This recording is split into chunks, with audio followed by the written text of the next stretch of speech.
Hey, want to use the Mac terminal, but not sure where to start? You're not alone.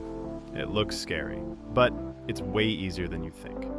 Here are 5 commands anyone can try. Let's go.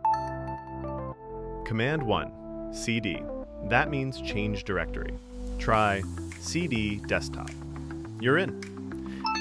Command 2, ls. Type ls to list files. It's like peeking into a folder without opening it. Command 3, mkdir. Want a new folder? Type mkdir TestFolder, and boom, done. Command 4, touch. Type touch hello.txt, and you've made a blank file from thin air. Command 5, open. This one's cool. Type open dot, and the folder opens in Finder. Bonus, clear. Wipe the screen clean. It feels good.